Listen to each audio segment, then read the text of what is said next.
Hi, this is Governor Chris Sununu. I am so pleased to join all of you tonight for the Spirit of New Hampshire Awards. As Granite Staters, we take incredible pride in our communities. And with that pride comes the neighborly concern that we're so well known for. No matter what form of service it might be, whether it's volunteering with a local nonprofit, helping out a neighbor in need, or serving the community as a teacher or even a first responder, Granite Staters understand the importance of service better than most. Tonight, we pay tribute to that spirit of service by recognizing a few individuals who have simply gone above and beyond, setting an example that all of us should strive to follow. Congratulations on the well-deserved recognition. And to all of you joining us tonight, thank you all for all that you do on behalf of the Granite State. Remember, thanks to each of you, there is no place else quite like New Hampshire. Keep up the great work. Congratulations on all of your accomplishments, and be well.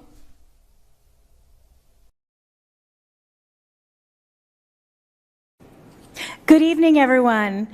We're coming to you live from the beautiful Bank of New Hampshire stage in downtown Concord, New Hampshire. Thank you all for tuning in, and thank you, Governor Sununu, for joining us to say hello to our truly remarkable award recipients. My name is Gretchen Stallings, and I'm the Executive Director of Volunteer New Hampshire.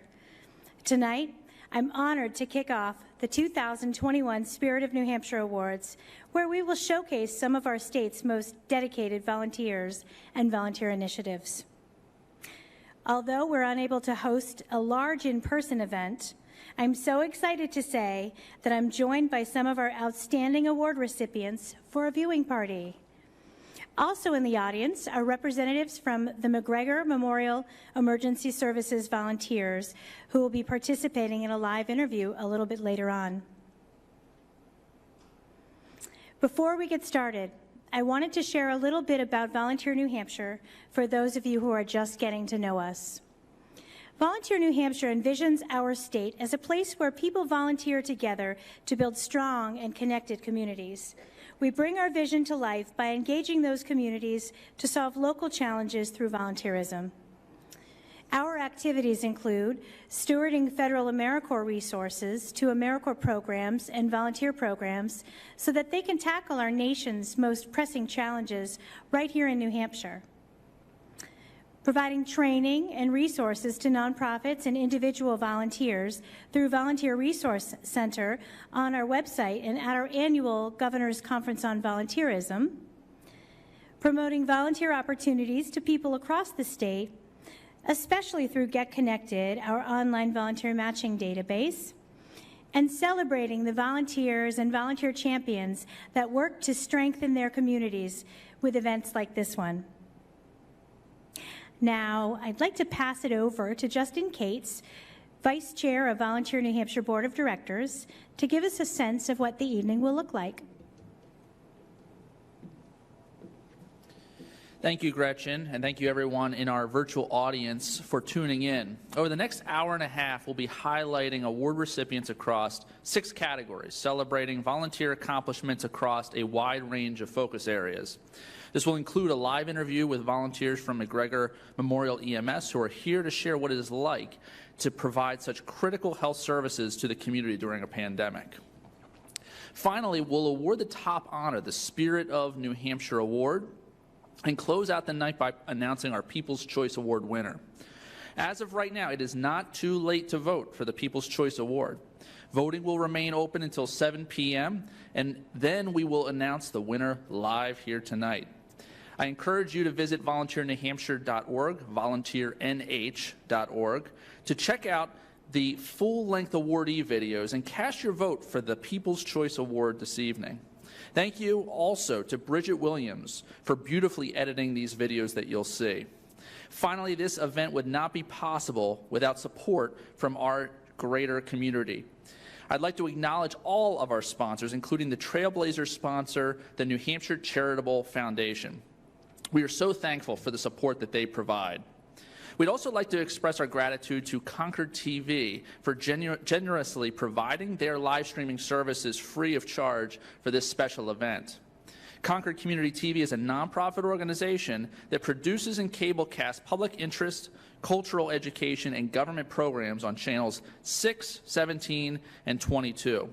This program is streaming to YouTube right now for our viewers online and will be rebroadcast on Concord TV on channel 22.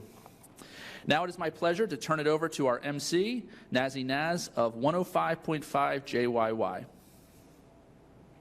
All right, thank you, Justin, and good evening. Thank you for tuning in to the 2021 Spirit of New Hampshire Awards. I've been involved with this event for several years now, and I'm thrilled to be back in a very similar format as to what we did last year. Now, that was a blast, and we've got another awesome agenda lined up for you tonight.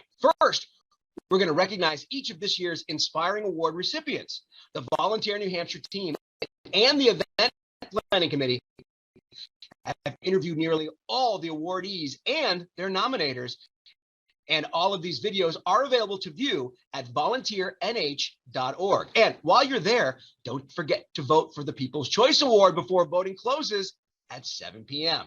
Now, this portion of the event is dedicated to showcasing the 6 outstanding award recipients, as well as showing some highlights from each category. So let's get started. The first category is Youth and Young Adult, which is made up of individual volunteers ages 22 or younger. And the outstanding award recipient for this category is Anna Morrison. Now, Anna volunteers primarily with the Access Academy program at St. Anselm College through the Melia Center for Community Engagement. She works with students, community members, and peers to explore ways to address economic, digital, and racial inequalities in education while increasing access to educational resources in college for Manchester students. Now, in Anna's own words, I am determined to help provide a more equitable and ethical future for students that I am lucky enough to work with and everyone who has faced discrimination based on their background. Congratulations, Anna. I think it's clear that Anna has earned the outstanding award for the youth and young adult category, but all of the awardees are impressive and inspiring in their commitment to service. Let's watch the highlights from all of the award recipients in this category.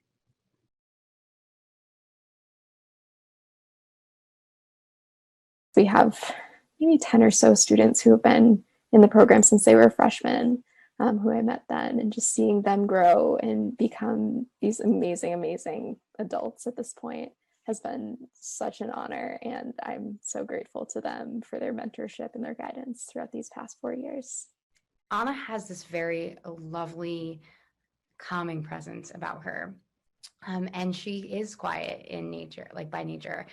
So it's almost unassuming, you know, you see this well-intentioned, thoughtful, kind student that makes you feel seen. And that's, I think, one of the reasons the Access Academy students connect with her so well. I also think it makes her a great leader of her peers. The thing that made me the most interested was just wanting to impact other participants the way the staff had impacted me, and be able to continue making strong connections in my life that I know I can depend on whenever I need to. I've definitely become more confident in myself and my abilities and my leadership abilities. And I'm more in tune with my emotions, and I really know how to deal with things now. And I really cherish the friendships I've made through the program. It all started when my mom was diagnosed with breast cancer in 2019, right before the pandemic hit. I knew that I wanted to be involved in some way after, realizing how much of a journey it is, not only for the patient, but for families alike. She has such a way of bringing light into people's lives through service. And I think that that's something that we forget about in, today's world. We need more service from people, and especially from young people. And I just see this passion about her.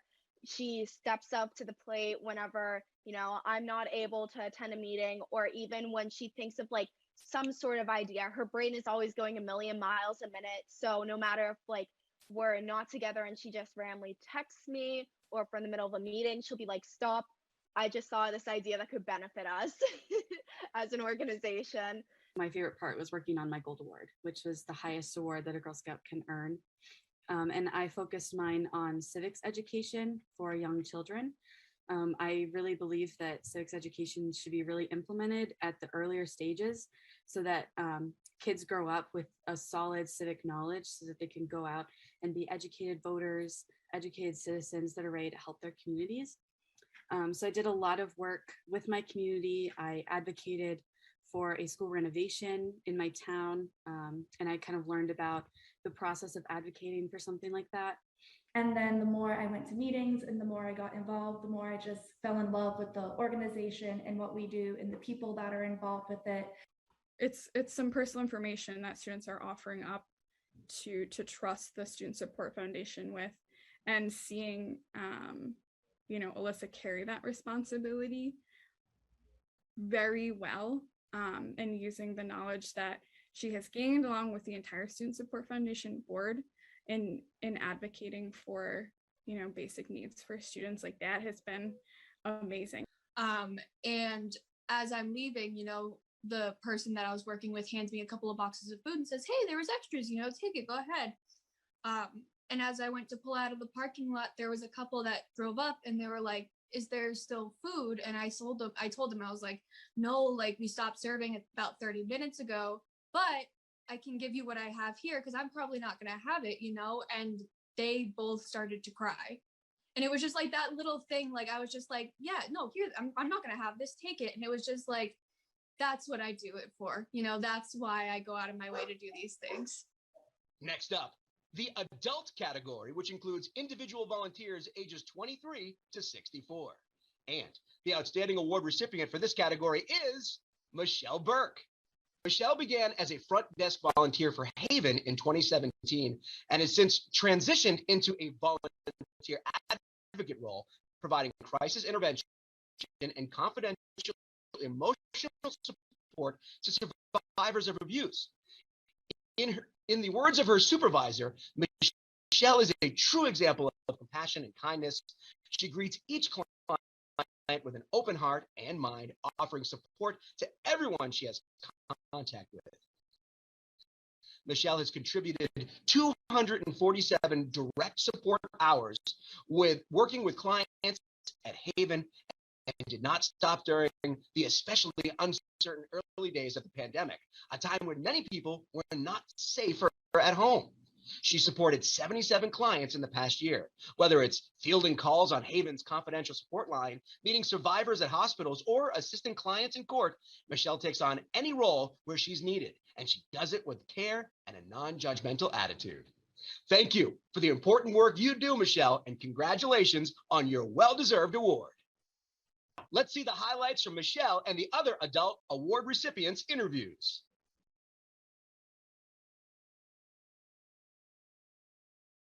She's been an incredibly steady presence for survivors throughout the pandemic, and a really, really difficult time for survivors of abuse. Nothing's going to be solved, or things aren't going to be completely resolved in one call. And I had to sit with that and internalize that in my heart, that I can't fix anyone, but I can be there with them. I can witness and be present and listen to people and just hear what they're saying.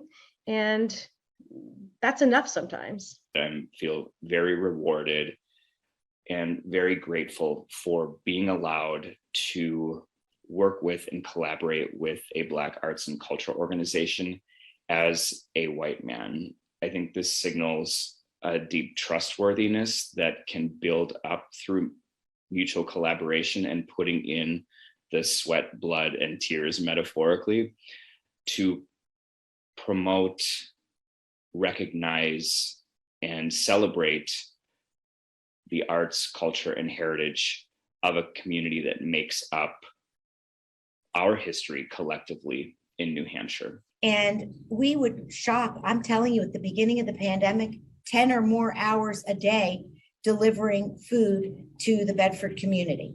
It brought the community together, because sometimes I really believe that when you're helping other people, it helps you. Denise, what she's done with Bedford Cares, I think gives people the same sort of sense that things aren't out of control, there's somebody there who will help them and will care about what happens to them. And there was a need for leaders that I got involved. Started out as a cookie mom to becoming a leader to many roles that I have served wherever there was a need. We thank Deb all the time, and I get a little teary-eyed. It's it always feels like it's not enough, that you want to thank them and you want to give them everything, $1 million if I could, for all the work that she does, her passion, her nurturing, her mentoring. She is so inspiring. What made me want to get involved with QC Bike is for some time I had been looking for volunteer opportunities, not so much active, but something I'd been thinking about. My parents, especially in retirement, had always done volunteer stuff, so I saw how fulfilling it could be. So I wanted to do something with skills I already had that could help people. He is our most consistent volunteer. He has been the one who has really held us down throughout the pandemic. Before that, but very much so during the pandemic when the demand for bikes skyrocketed. Pete has come in at least once a week since the beginning of the pandemic to help us repair and refurbish the bikes that are donated to us. He works really hard. He's really dedicated about his work, and he honestly provides just tremendous value to the organization in every way. When I see people getting help, getting served, finding what they were looking for, even it is small thing like getting a driver license or applying for Social Security, when they are appreciated, when they are happy, when we see happiness and joy because they get help from our organization, that makes me keep going. That makes me do more, commit more time. Clifton has really become such a fixture in our community in terms of organizing, not just around racial justice, but for really just social justice in general. Really showing up to all kinds of events, all kinds of activities, and not only ensuring that the racial justice perspective is being heard, but also really supporting these kind of intersectional efforts as well. I just really want to put out there, like, we should be caring about all these communities all the time, no matter what. No matter whether it's the hot topic of the summer or the hot topic of the month, or if it's Black History Month or Indigenous Peoples Month or whatever month or day is, we should be caring about all this. So Corinne has brought such energy to her area, and once her area becomes energized, it does grow, and that energy has gone beyond, and we're very appreciative to all that she has done for her the adults in her area, and thus for the girls. Continuing on, I loved working with new leaders to help them form troops and get started and provide programming, because I truly believe Girl Scouts is an amazing organization and it can provide so many opportunities for young girls. I feel really lucky to be a part of this amazing organization that changed my life and continues to change the lives of people that are a part of it. This program was a huge resource for me when I needed it the most, and I felt like my voice was heard for the first time. And I could also learn about the many diverse experiences of others in the community. And each year that I volunteer for the Teen Institute, I see teens participating and being impacted by these great things. And this is why I continue to volunteer. And for the 30 years that I'm involved, it's always, you got to think, what can we do next? What does the community need? What can I help with? How can I put a simple smile to a face to someone in your neighborhood? Or how can you help someone that is clear across another part of the world and touch their life? And through Rotary, that is the hook that really keeps me going. It keeps my blood going, and it's the very fabric, as I had mentioned, in what has created my life. To be able to take a child out of his illness for a week, for a day, or for whatever it may be, and just give them something that he wishes or she wishes for. It's just an incredible feeling. It's inspirational. It just truly gives the meaning of helping out, giving back, in showing you the power of a wish. The power of a wish is incredible. And until you experience that, whether you're a recipient or whether you're a grantor or any type of participant and within the wish, it is truly powerful, and it really is emotional, and it basically empowers you to continue to do more. And it's just an incredible feeling. In the last 4 years, he has submitted over 160 more than 160 reports, which is each report represents a visit, and that's more than 700 hours of work, which is just an incredible amount of work and dedication to this property. It's no doubt one of our best maintained properties in the entire Forest Society collection. To me, it's something, if people have time, everyone should get involved in helping their society. But to me, it's also a lot of fun. I'm out there by myself working away. I spent 3 years in the Marine Corps. Marines, when you're assigned something, you simply get it done and do it well, no questions asked.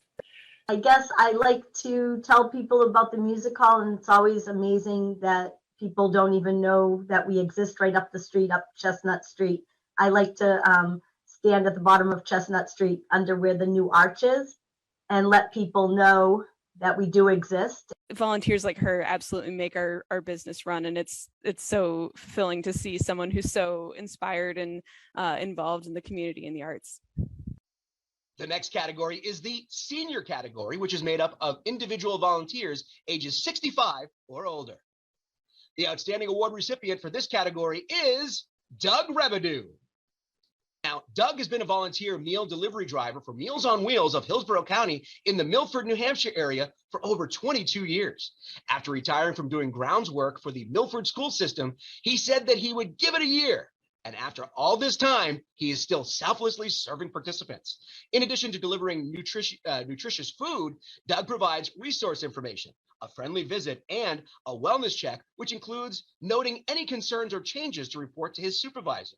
When the Milford site understandably saw a 33% reduction in its volunteer driver force at the start of the pandemic, Doug stepped up to do double or even triple duty. The staff has since emphasized that they would not have been able to continue their meal service without him.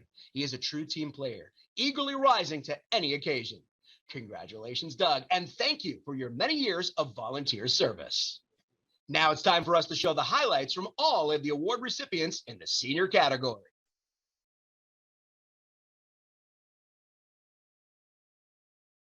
This site had lost about a third of our volunteer staff due to that. And so that was a big hit to our site. And Doug really stepped up, and he was here several times a week, filling in those gaps to help us get those meals out the door to our clients. So that was a super help. One thing, I felt good to do something for people, but once you meet the people, then it becomes the real fun. I've come to appreciate that I can play a role in helping the other volunteers that are just there, one day, have a great experience by, having some fun, maybe teaching them a few skills, whatever. So that's something I never really appreciated, but now I do. It's people like Ed that put the hope in Habitat's mission of bringing people together and building houses and communities. Hi, my name is Sandy Katie, and I am president of the Seacoast African American Cultural Center, where we're located in, I always say, beautiful downtown Portsmouth, New Hampshire. We're kind of a hidden gem in the Portsmouth area, and we don't want to be hidden. We want people to come out and experience our message and our purpose. And, we want to we're a central location for resources for folks that are coming into the area, a cultural resource. So I think that's something that I would love to see people come in and share with us. We started a Zoom in on conservation program that aired once a month for conservation supervisors across the state. And we could meet and learn about different organizations that were doing things, because there's probably over 700 conservation organizations in New Hampshire.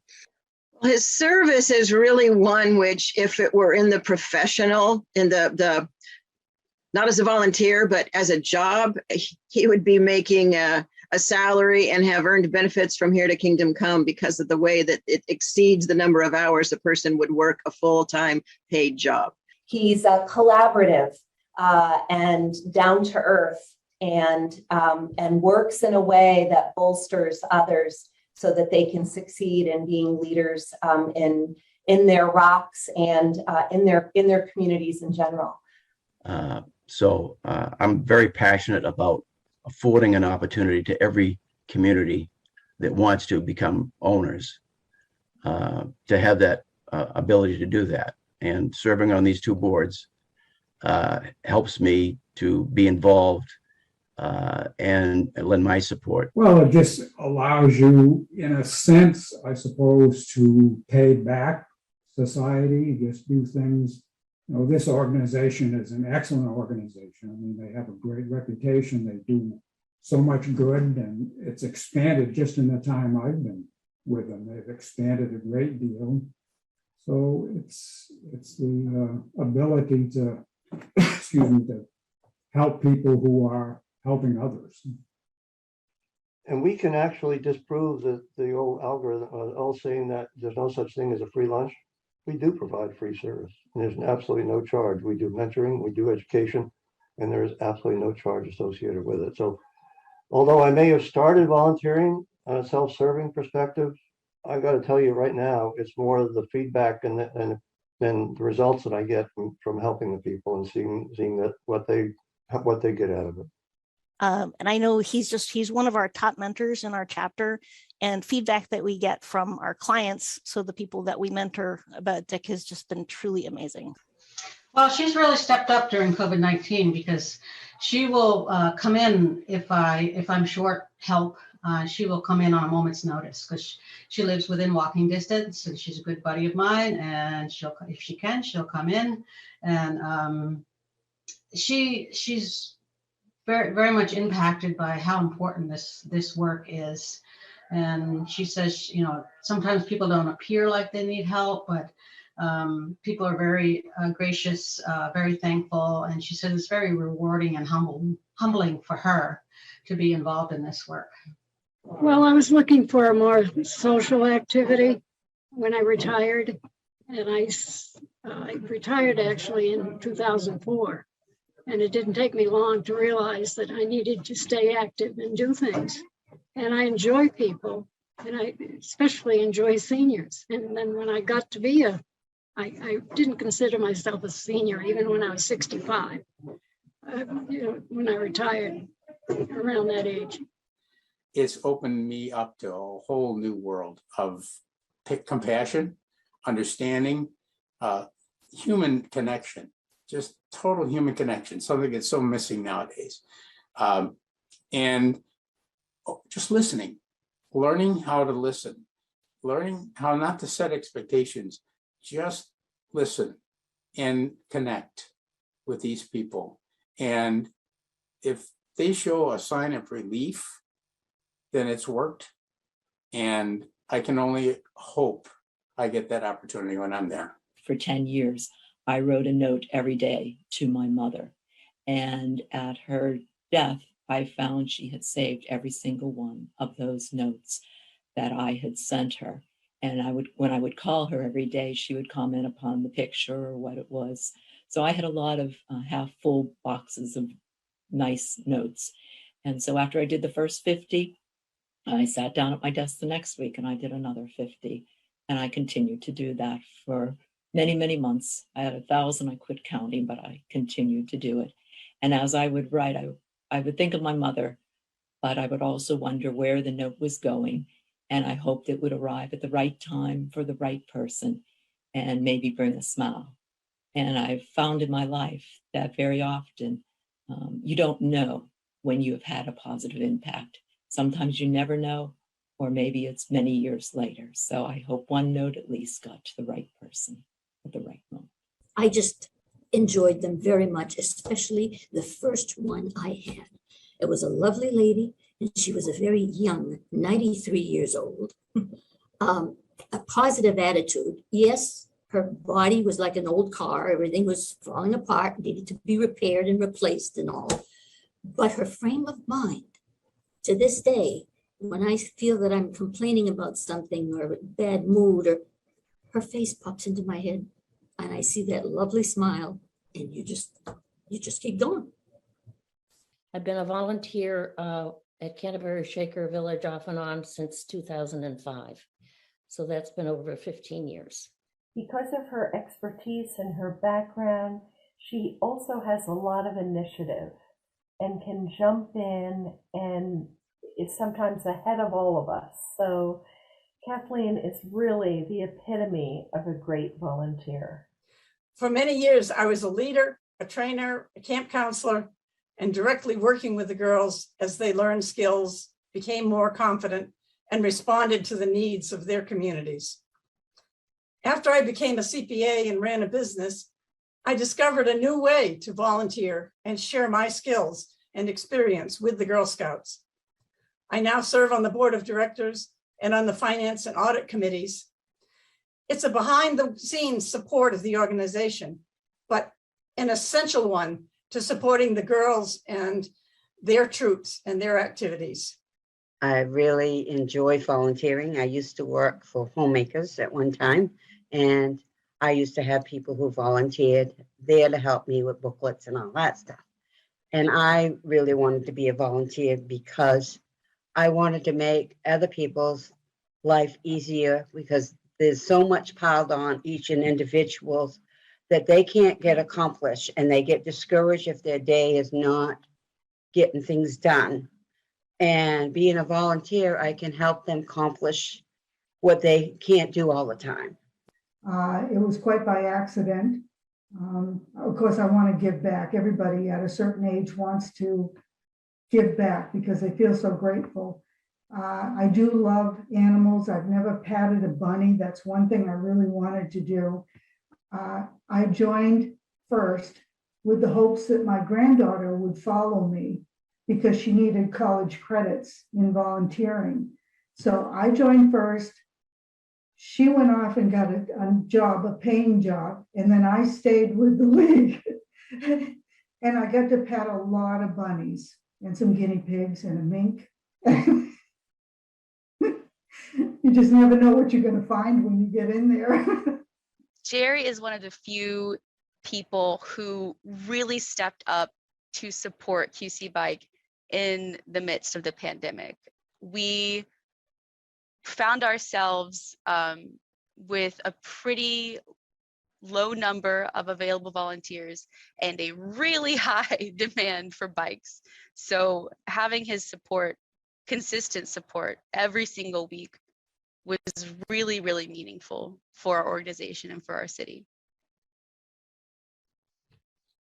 Next up is the Americorps category, which includes individuals being recognized for their service as an Americorps member or Americorps Seniors Volunteer. Americorps is a federal agency that connects individuals and organizations through service and volunteering to tackle our nation's most pressing challenges. Americorps members serve in a wide variety of ways, doing everything from mentoring children to supporting individuals through recovery from substance misuse. Americorps Senior Volunteers are age 55 or older, and they serve through the foster grandparent, senior companion, and the retired senior volunteer programs, also known as RSVP. You can learn more about these Americorps programs by watching the award videos at volunteernewhampshire.org or visit americorps.gov. That's spelled AMERICORPS.gov. Now, let's talk about the outstanding award recipient for the Americorps category, Cheryl Stevenson. Cheryl gives her heart and soul to every individual she serves through the New Hampshire Senior Companion Program. Since 2018, she has provided vital transportation services, resource referrals, companionship, and enrichment to senior citizens in the greater Manchester area. Her work has helped many to remain independent in their homes as they age and has provided respite for families and caregivers. Not deterred in any way by the COVID-19 pandemic, Cheryl found ways to be a lifeline to her seniors and to see them through a period of intense social isolation. The way in which she so deeply connects with her clientele on an individual level is an inspiration to all her peers. Congratulations, Cheryl. Your community is lucky to have you. Now let's enjoy the highlights from Cheryl and the other Americorps Award recipients' interviews.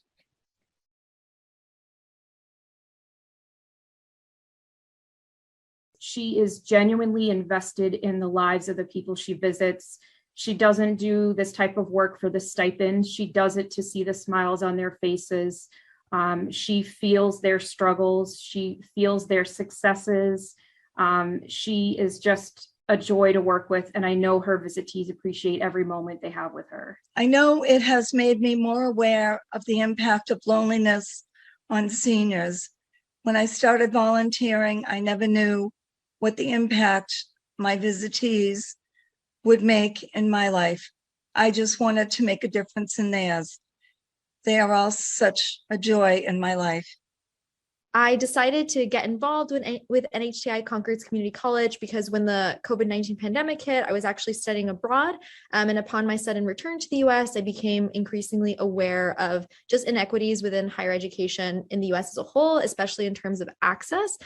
So as an international student finishing up my coursework remotely at a British institution, I became particularly aware of the challenges that non-traditional students are facing or were facing, especially then across college campuses in the US in general. So I decided to graduate early and gain hands-on experience in the field of higher ed and in the field of kind of community colleges as a whole. By working at NHTI, I really wanted to help students feel more connected during what was and what can still be considered for many a very isolating time. I chose Rhoda for the nomination because she is kind-hearted, very attentive to her visitees, very mindful about how they are acting and making sure that they are as comfortable as they can be and in a safe environment. He's assured that I'm not going to worry about what he's saying.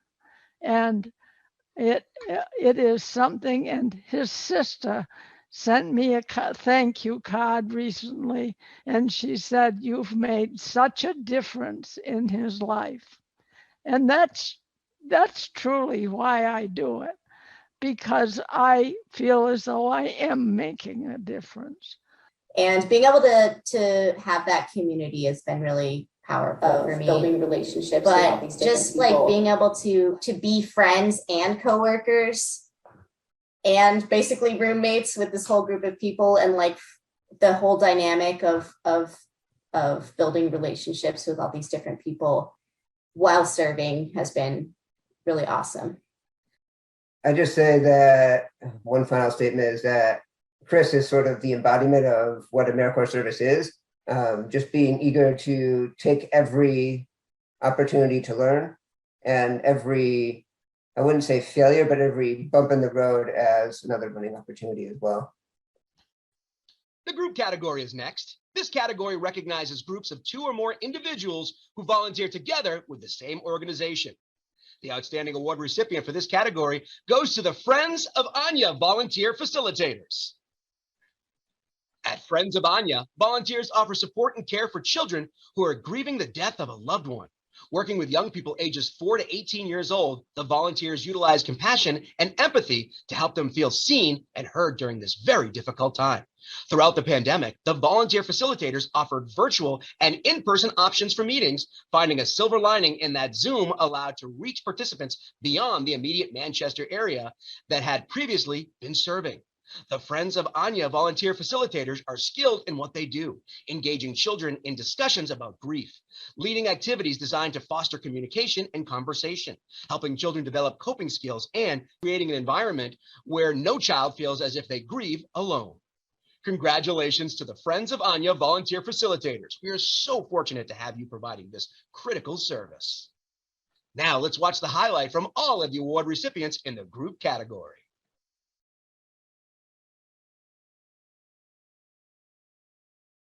Our volunteers make an impact to the community because they allow us to do programming for children and teens. And in fact, because they are volunteers, all of our services for our families are free of charge. And we could not do that without the commitment and dedication and generosity that they offer our organization. So I think that is the most significant impact they have, is that their time translates to a free community resource for the children and families who need us. Our volunteers here at Mcgregor make a huge impact in our community and our organization through the time and sacrifice that they give to the organization and the community. We wouldn't exist without our volunteers. We started as an organization centered around our volunteers, and we continue to do so, over the past almost, 70 years now. And without them, we wouldn't be able to complete our mission. We have a very small staff that facilitates our volunteers and helps and supports them, but they're absolutely the backbone of what we do. It was all a work in progress because we had to just kind of go with the flow of things. So as I would get the same people calling every week for groceries, I would ask that volunteer, are you tired? Can you still do it? I have so many other people who want to help. And they would say, no, I want to still go to that same household. Then that household would get attached to that volunteer, just like all the people that I personally shopped for. And that's what I mean by paired, is we were having volunteers that literally got paired with the same families week after week. I decided to nominate the group based on 10 years of education and dedication. They've demonstrated the ability to listen and then adapt to the requests of their attendees. And please note that they do this without any compensation, and all their workshops are free and open to the public. They are friendly, they support and provide resources, locate speakers on timely topics, and encourage attendees to stay engaged by participating at monthly meetings around the Lakes region for individuals who are seeking to find and research their heritage. I nominated our Jaffrey Meals on Wheels volunteers because this past year, they were a bright light, really showing their unwavering commitment to their community. When everything else was closing down in March 2020 due to the pandemic, they stepped up, even though they were older for the most part and at risk themselves. They realized that it was more important than ever to keep Meals on Wheels going to serve the older residents of Jaffrey. So they learned new routines to be safe and carried on without missing a day. Mike Gelinas has been volunteering with our organization through his deep engagement with the Powder Mill Snowmobile Club. And Mike came to us through the Birch Ridge Community Forest Project, which we really began working on in 2018. And since then, he has been a tireless advocate for the snowmobile trail system on the property, as well as making the property accessible and enjoyable by as many people as possible for a variety of uses, and with a real focus on families and ensuring that the community can receive the full benefits of the community forest. I nominated the South Central New Hampshire Medical Reserve Corps COVID-19 response team volunteers because of their amazing willingness to take on whatever challenges come in front of them. They are just this great group. They're clinical and non-clinical, and were activated to respond to the COVID-19 pandemic. There's a group of approximately 55 volunteers on the team, and they're made up of nurses, doctors, retirees, public safety educators. They're just this great group. They have really came together in the community when in need to open up vaccination clinics. What encouraged me to nominate our alumni advisory board is just it's such a dynamic group of women who, despite all the other things that they have going on in their lives, from working to raising families, to volunteering with other organizations, they remain committed to the Girl Scout organization and to getting other adults involved in the Alumni Association to really help further the goals of our Girl Scout Council. It's been really an honor to nominate these bereavement volunteers. I think most people would agree that the past 18 months or so has been unlike any other time. Nominating them was really born out of gratitude and appreciation for their openness, their flexibility, their persistence, all that it took really to continue to provide grief support to those in our community, especially given the limitations imposed by the pandemic. This group of volunteers who serve in the vigil volunteer role are extraordinary. They are so unique in the way that they approach the human to human connection. We have some extroverts in our group who love to sit and have conversation and can talk with anyone. And we also have different personalities that can quietly sit and play music and really just meet the patient where they are in the moment and have a quiet, compassionate, loving kindness presence. So to be able to meet patients where they are, to be able to support others in their time of need, and to not ask for anything in return is one of the greatest gifts that can be offered. And so they truly demonstrate that daily in their volunteer service. And we are immensely grateful for all that they offer. We had to back down from our original proposal, and the new memorial, which is there, we all thought, we were up to our necks in the old man. So we, had an easy time convincing ourselves what we would think when we saw this memorial. But I would say the most rewarding moment I've had has been going to the new memorial after it was constructed and after people had finished buying pavers for the plaza that the memorial sits on, which was the way we financed it. But to see people come down there and actually reconnect with the old man, that's been a mighty experience. And every time I go there, I see people with tears coming down their cheeks and remembrances of what the old man was for them. And that was the whole idea of this thing right from the start. And the Nansen Ski Club is the oldest ski club in America. It was founded in 1882, and it maintains groomed cross-country trails at Milan Hill State Park in partnership with the state of New Hampshire. And we also have the big Nansen ski jump that we're trying to restore to active status. And when that was built, it was the world's largest. So there's lots of good things with the Nansen Ski Club. I did want to say that the volunteers at Mount Sacred Heart Garden are the heart and soul of the entire project. As I mentioned, they come selflessly every week, and they do that work, which is often dirty, sometimes in heat or wet conditions, but they're very happy to do that. They feel blessed. They feel blessed to be able to work in such a special place with such fertile soil, such wonderful gardens, and to be able to work with the other people that have come out to do the same thing and people that they've come to know and love. I was encouraged to nominate Frankie and Tracy for a Spirit of New Hampshire Group Volunteer Awards because of their incredible dedication and commitments to our organization. Their care and compassion for our small animals is remarkable.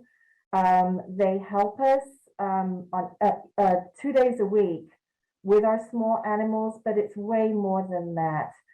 Frankie and Tracy have a unique bond with our animals. Frankie is able to socialize our animals and care for our animals and touch animals that other members of the organization aren't actually able to do. He has an incredible bond, as does Tracy, with animals, and they're an incredibly important part of our family.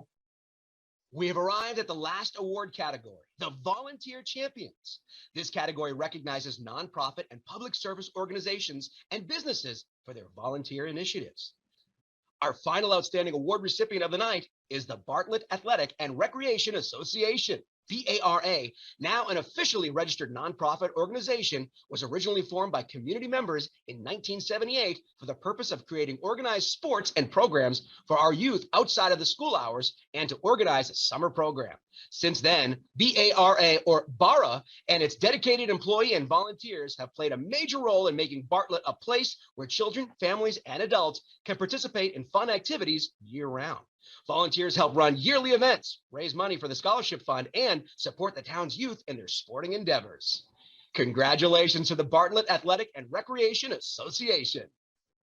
Now, let's take a look at the highlights from the Volunteer Champion Award recipients' interviews.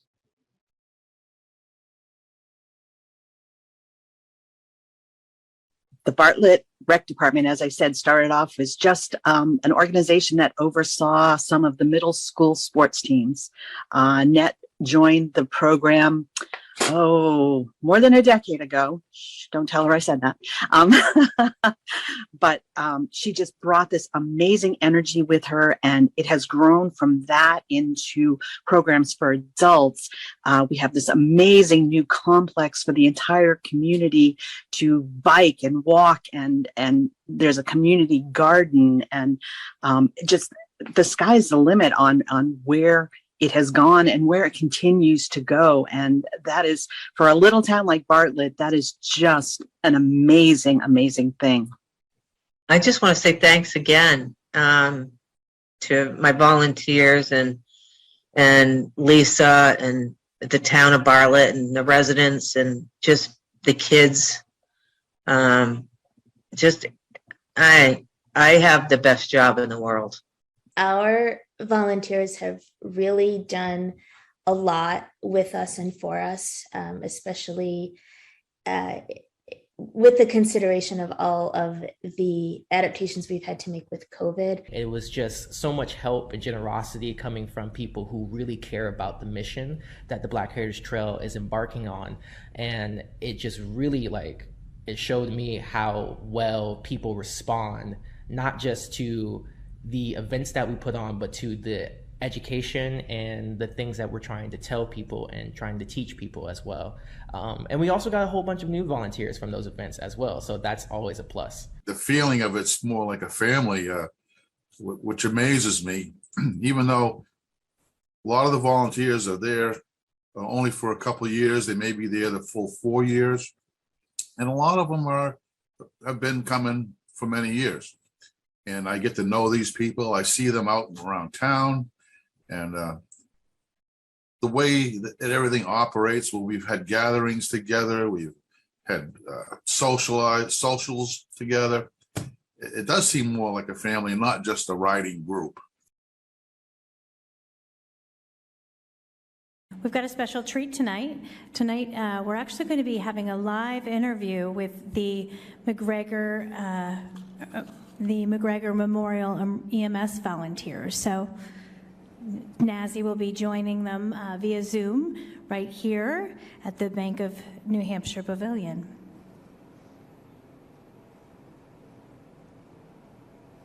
In just a minute. Hopefully the excitement is building for all of you, as it certainly is for me.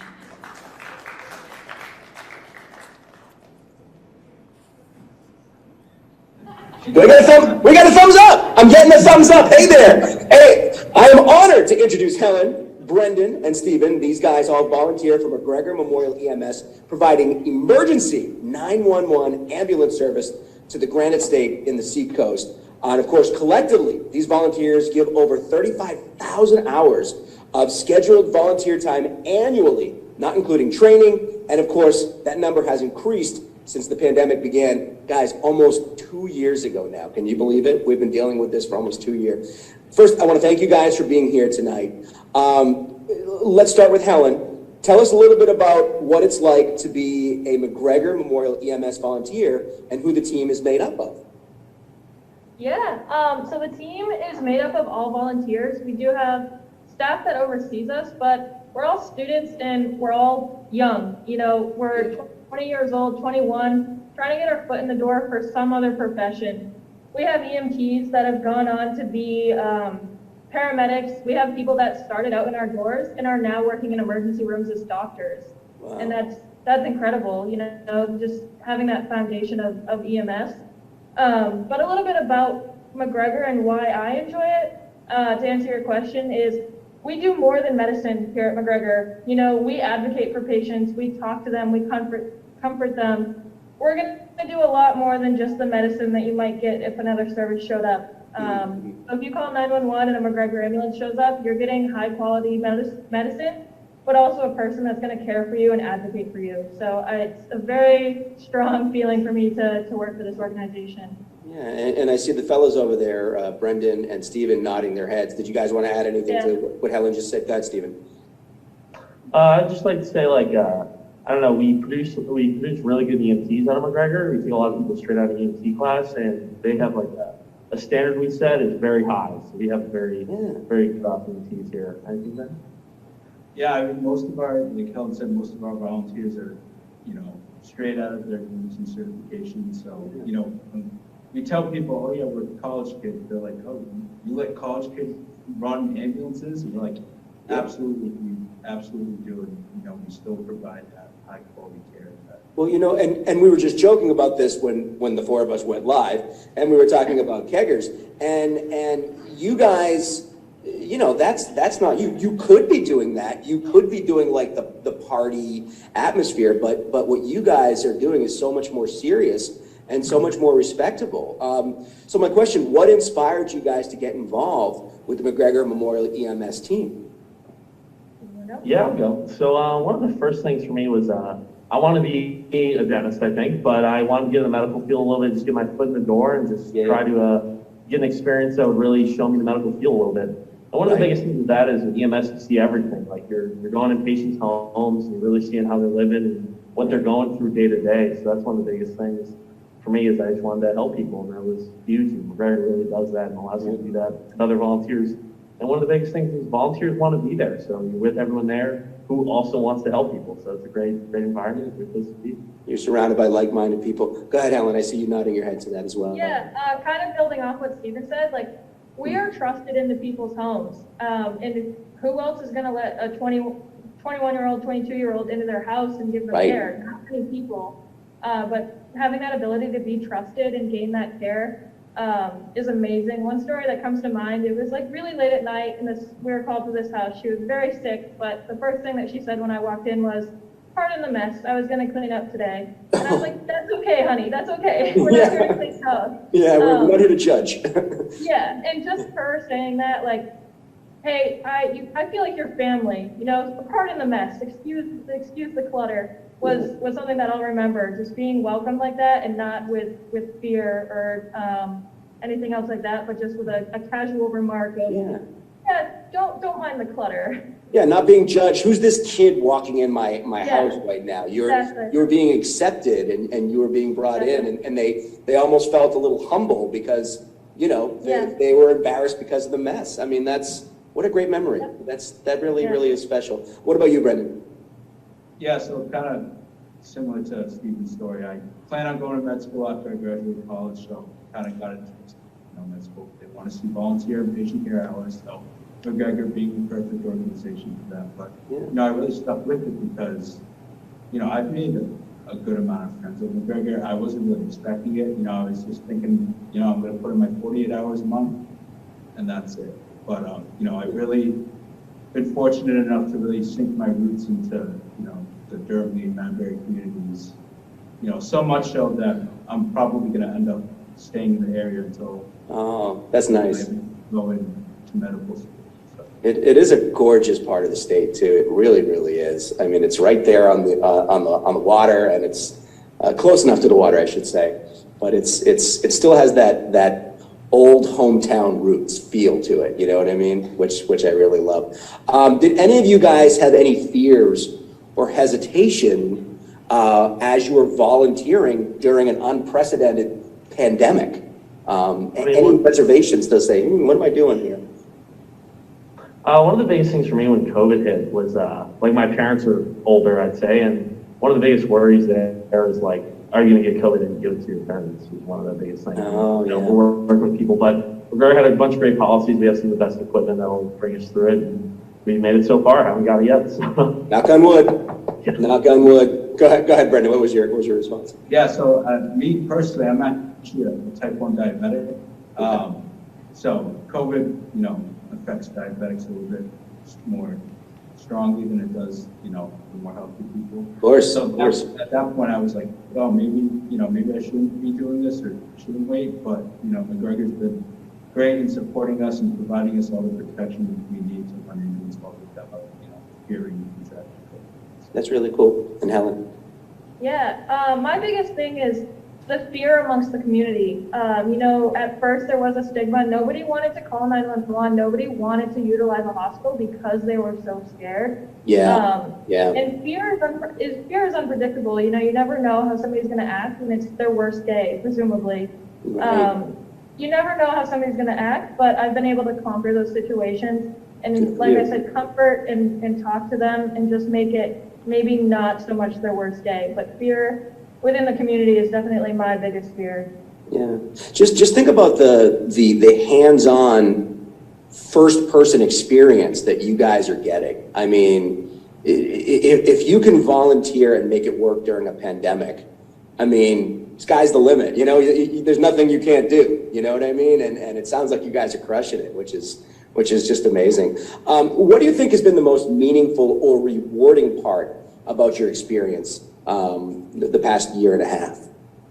Brendan, we'll let you go first. I saw you nodding along to that. What's been the most rewarding part? No, I mean, like I said, being welcomed into people's homes as a 24-year-old, and having them really trust me to take care of them, and the 20 minutes I'm spending with them. Right. Into the hospital. That's just like you're not going to find that anywhere else in any other volunteer position for a 21-year-old. So I think just people being a trustworthy person. I think that that's probably the most meaningful experience like that. Amen. Let's go to you, Helen. Yeah, the most meaningful thing to me over the past year and a half, I'd say, is the vaccine clinics. McGregor was able to amp up our scope of practice so that EMTs were able to give vaccines. And regardless of why somebody was getting the vaccine, whether it be for themselves or protect their loved ones, they were coming in with fear. They were coming in maybe happy. They were coming in like very confused, scared. And I was able to be that person that acted as a bridge of, I can answer your questions. I can comfort you down. I can talk to you about this, figure out why you're hesitant. And I think that I was really able to create some really meaningful relationships, even in just those 30 seconds that I saw somebody of poking them and then moving on. But I was able to comfort their fears and talk to them in a way that slowed their fears down. Because it is the unknowing, Like I said, regardless of why somebody was getting a vaccine, it was either their best day, they were happy to be there, or they were very scared out of their minds. And either way, it was a great experience for me. And they were very lucky to have you there as the person that they talked to. I'll tell you that. All right, Stephen, finally you as well. So for me, I'm going to go a little different with this, where for me, it was the self-growth I experienced, I feel like, as I've been a part of McGregor, and I feel like a lot of people can attest this for themselves, is you're in some really stressful situations, and you really learn a lot real fast. Yeah. And you have those moments where you're like, oh no, what am I going to do? But because you're training and you've gone through it, you know what to do. Yeah. And you just come so far as an EMT so fast with the people you're with, and the willingness to train from the paramedics and everyone else who's there. It's just unbelievable just being able to see how far you've come, I'd say. Yeah, well, I think you've all grown. I mean, you know, 100%. Both mentally and just career-wise, just what you guys have been through over the last year and a half is really going to get you ready. Last question. Any advice for people who are thinking about getting involved, volunteering for Mcgregor Memorial EMS or in the medical field? Any advice for somebody watching this right now? I'd say stick with it is my biggest one. It's hard. It's not an easy job doing this kind of stuff. It really takes a lot of effort to get into it, but when you get pretty good at it, it's totally worth it. You're really helping people, and you're really making a big difference in their lives. So really get at it. Amen. Helen, go ahead. Yeah, specifically for McGregor, I consider it a hobby. I don't consider it a job or something that I'm forced to do. I go to the station and I enjoy who I'm with, and it's like free time for me. So I consider that like family. Yeah. Not something that I dread going to. So just the environment is really important. But even outside of Mcgregor, if you're thinking about volunteering, do it. It is the most rewarding thing I've ever done. And Amen. I'm not getting and I'm not getting anything in return, and that like speaks volumes. You know, I'm doing something for the community when they're vulnerable, when they're weak, and it is the most powerful thing I feel that I've ever done. So if you're thinking about volunteering in any way, shape, or form, do it. Do it. Well said, Helen. And finally, Brendan. Yeah, I mean, specifically, you know, healthcare volunteering, I would say just trust your training. You know, with the COVID pandemic and everything else, I found myself in a lot of positions where I'm kind of sitting there and I give myself a second, what am I going to do for this patient? What does this patient need from me? And, you know, for the split second, you know, I can't think of it, but then I'm like, no, I knew this. We talked about this, you know, the other day, you know, our monthly training meeting. So it's just kind of, you know, trust your training, but also kind of give yourself that time, take a step back, let everything slow down in front of you. That's great. That's great. And just to kind of go on what you guys are saying, you didn't receive anything physically back from your volunteering, but what you have gotten mentally and the experience that you guys have all built up and the relationships that you guys have all started to create, it's worth more than any dollar. You know what I mean? And I just want to say to you guys, thank you. Thank you very much for your volunteering. Thank you on behalf of one of those guys who was scared when I went in and I didn't know what to expect. It was people like you guys who kind of eased my anxiety and made me feel a little better. So thank you to all three of you guys.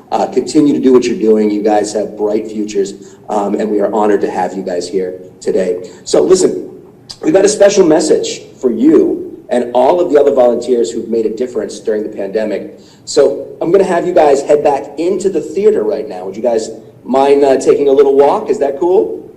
We don't mind at all. Absolutely. We're going to have you guys head on in there. And while they're doing that, this brings us to the end of my time with everybody tonight. And it has been an absolute pleasure. And as always, I am on the edge of my seat waiting to see who's going to take home the coveted Spirit of New Hampshire Award and the coveted People's Choice Award. I can't wait to see who's going to be winning those. Now, I'd like to turn it back over to my amazing co-host, Gretchen, in her beautiful red dress.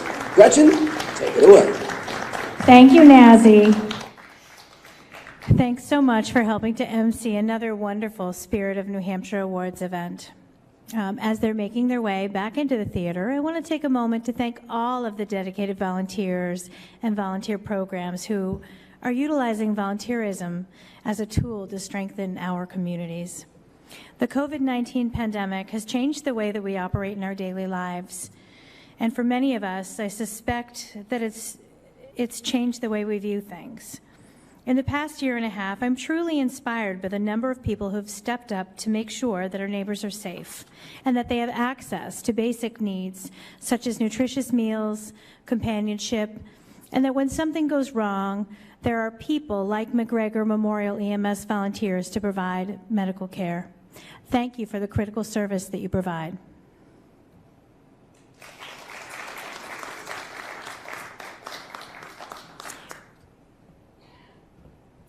We've come to the part of the night when I have the very special privilege of announcing the Spirit of New Hampshire Award.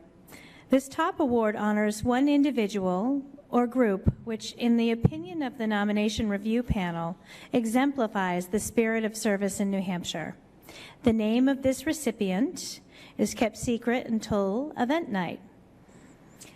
And it's event night. So, the tireless efforts of 70-plus volunteers to provide direct medical care and transport to their community members has not gone unnoticed. I'm so pleased to announce that the Mcgregor Memorial EMS volunteers have been selected as the 2021 Spirit of New Hampshire Award recipient. Would you join me on stage to receive the award?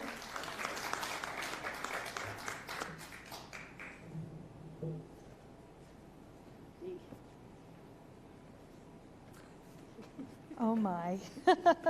They make it more challenging every time, really.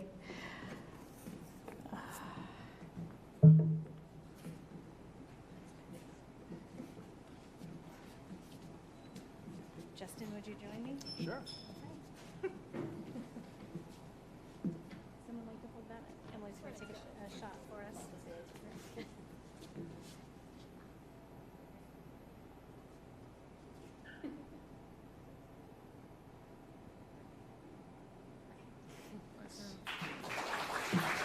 Congratulations. Thank you so much for your service. Is there anything that you'd like to say? Okay. We do have a video, but if you'd like to.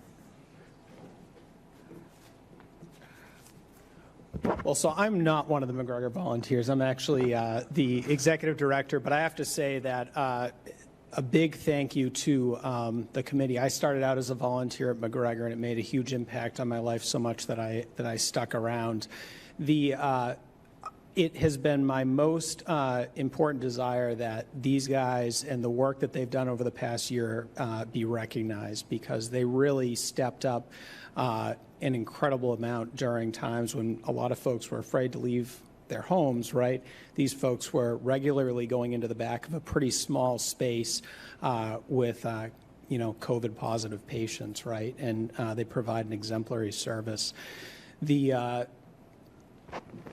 I think that they will all remember this awkward speech on my part, but also living through this historic time, as I know we all will. So thank you. It's an honor to be here tonight.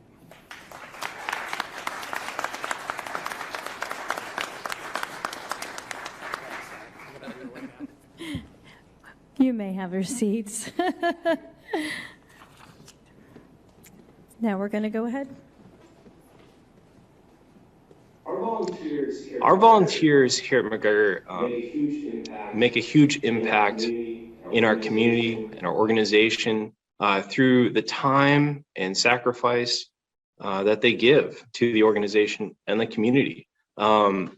We wouldn't exist without our volunteers. We started as an organization centered around our volunteers, and we continue to do so, over the past almost, 70 years now.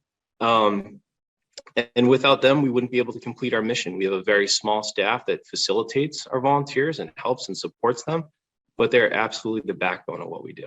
The thing that I enjoy most about being a part of this particular team is that, like I said before, we're all students.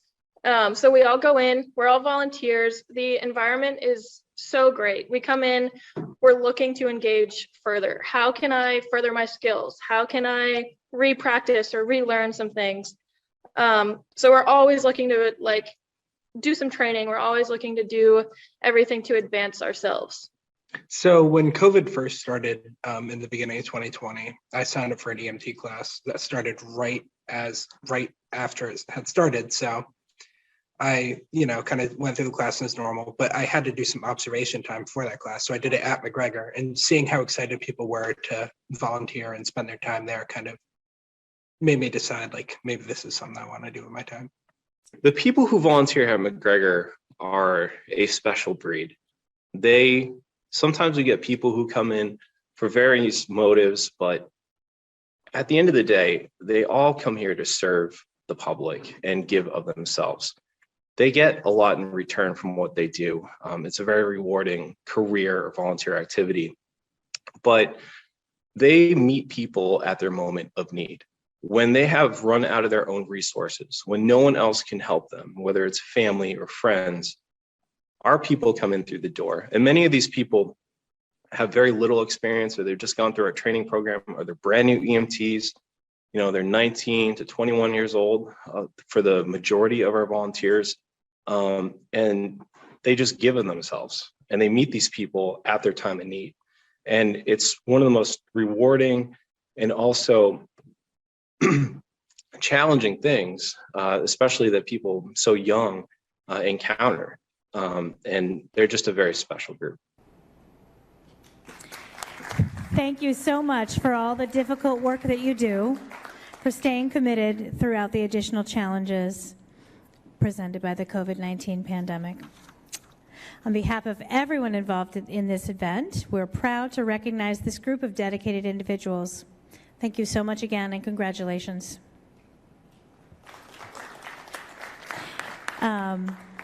This brings us to the final portion of the evening, and we're going to hear the results of the People's Choice Award voting.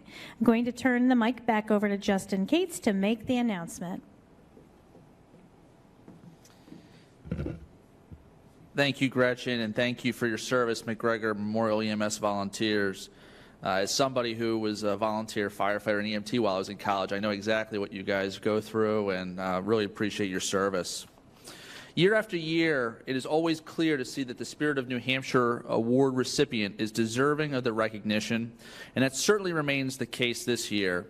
There's an extensive review and voting process with a whole group of community members who work together to select the recipient of this top honor. That said, of the award recipients, all are amazing and truly embody Volunteer New Hampshire's mission of solving local challenges through volunteerism. So last year we began a tradition of opening up a public vote for a new award, the People's Choice Award. It was so much fun to have our audience's voice heard in this way, and as you know, the award is back again this year. The voting window closed at 7 p.m. this evening, and the Volunteer New Hampshire staff has since counted up all the votes and has shared the results with me. So without further ado, the 2021 People's Choice Award goes to Clifton West.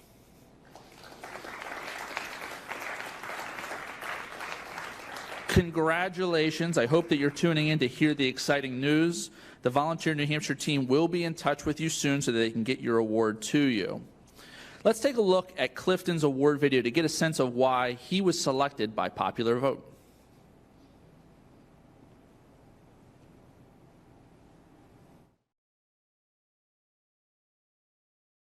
Clifton has really become such a fixture in our community in terms of organizing, not just around racial justice, but for really just social justice in general. Really showing up to all kinds of events, all kinds of activities, and not only ensuring that the racial justice perspective is being heard, but also really supporting these kind of intersectional efforts as well. And all the while, these are not easy things to deal with, right? We're talking about people who have been murdered, people who have suffered at the hands of police brutality, people who are having, their rights stripped away. And he's able to, impart that information in the appropriate way to people, but also really motivate and inspire people to get involved with this work and build better and stronger and safer communities for everybody. I feel like we go through, as a society, we go through waves when it comes to the hot justice topic in society. So, we may go through a wave where it's like, oh, stop Asian hate, or Black Lives Matter, or let's care about this community or that community. And I just really want to put out there, like, we should be caring about all these communities all the time, no matter what. No matter whether it's the hot topic of the summer or the hot topic of the month, or if it's Black History Month or Indigenous Peoples Month or whatever month or day is, we should be caring about all this. So the first time we met in person was at a meeting with one of the House representatives from Durham, Cam Kenny, and the three of us went and got coffee, and we're just kind of talking about, how the House could kind of support both of our efforts. And I just remember that Clifton showed up with I think it was the list of demands that BLM Seacoast had kind of co-authored in terms of, transparency from law enforcement and some kind of broader racial justice goals as well.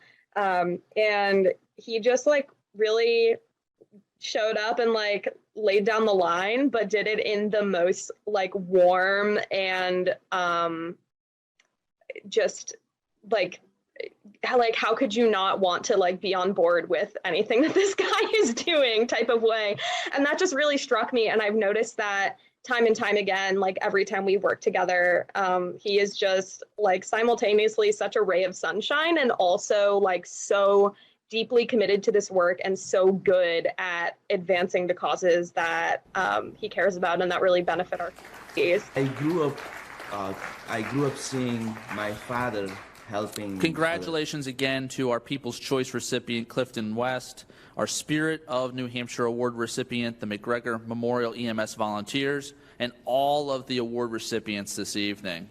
Each and every one of you provides an outstanding example of what the spirit of service can achieve in our communities. Thank you for all that you do. Now I'll turn things back over to Gretchen for some closing words.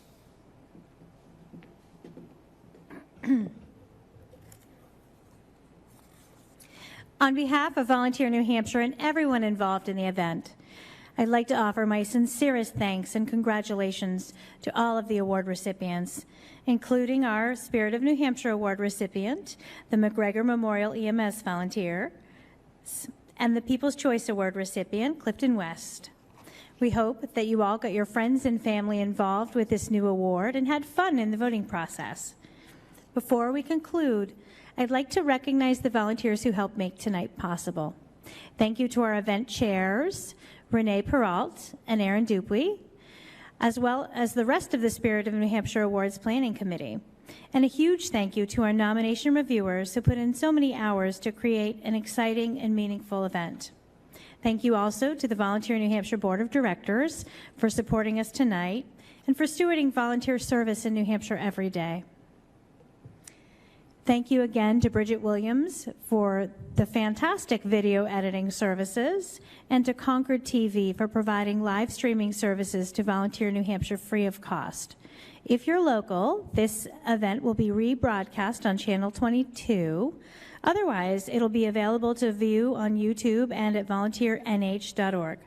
Finally, thank you to all of our sponsors, the Bank of New Hampshire Stage, for the lovely event space, and to everyone in the virtual audience. We're so glad that you were able to join us this evening. We hope to see all of you next year for the 2022 Spirit of New Hampshire Awards celebration. Have a great evening.